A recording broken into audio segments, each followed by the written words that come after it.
जय श्री राम।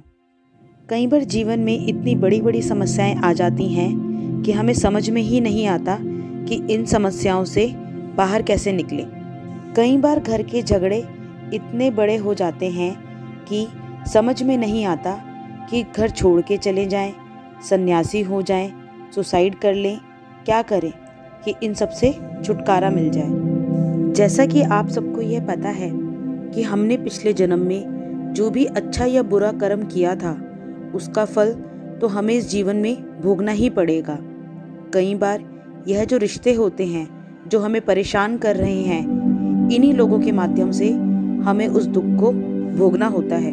जब तक आप यह बात सोच समझकर स्वीकार नहीं कर लेंगे तब तक यह समस्या समाप्त ही नहीं होगी, बल्कि बढ़ती ही चली जाएगी।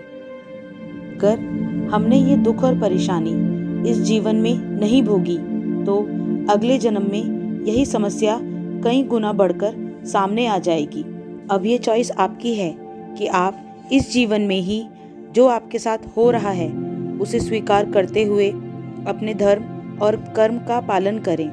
जैसे संत तुकाराम जी के यह बात समझ में आ गई थी कि उन्हें पत्नी के माध्यम से ही सत्य का बोध होगा। उन्हें यह स्वीकार कर लिया कि पत्नी जब जब कष्ट देगी, अपमान करेगी, तब तब मेरी अंतर चेतना जागृत होगी। परंतु यदि इसको उन्होंने स्वीकार किया तो, परंतु यदि स्वीकार नहीं किया तो अंदर एक क्रोध की ज्वाला जागृत होगी।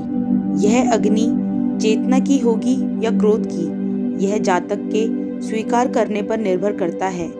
संत तुकाराम जी ने स्वीकार किया तो उनके अंदर चेतना की अग्नि जागृत हुई और वह ईश्वर के और समीप हो गए। यदि हम लोग प्रतिरोध करेंगे तो हमारे अंदर क्रोध की ज्वाला उत्पन्न होगी और यह समस्या और बढ़ जाएगी। इस जीवन में दुख मिलेगा, अगले जीवन में इससे भी ज़्यादा दुख मिलेगा। परंतु यदि हमने स्वीकार कर लिया तो धीरे धीरे यह समस्या समाप्त होने लगेगी। एक समय के बाद समस्या पूर्ण रूप से समाप्त हो जाएगी। संत तुकाराम जी के जीवन में भी जब जीवन समाप्त होने वाला था, उनकी समस्या का पूर्ण रूप से निदान होकर समस्या समाप्त हो गई थी।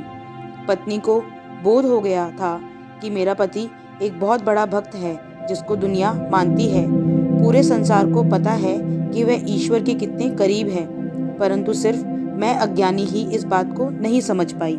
पत्नी को अपनी गलती का ज्ञान हुआ, फिर दोनों ने मिलकर ईश्वर की साधना की व जीवन यात्रा में आगे बढ़े।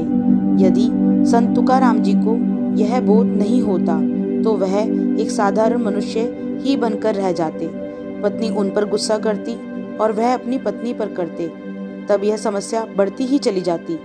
इसलिए समस्या को स्वीकार करना ही होगा, वरना समस्या बढ़ती चली जाएगी, इस जीवन में भी और अगले जीवन में भी। आपको ये वीडियो अच्छी लगी हो, ऐसी ही अधिक वीडियोस के लिए हमारे चैनल को लाइक, शेयर व सब्सक्राइब करें। जय श्री राम।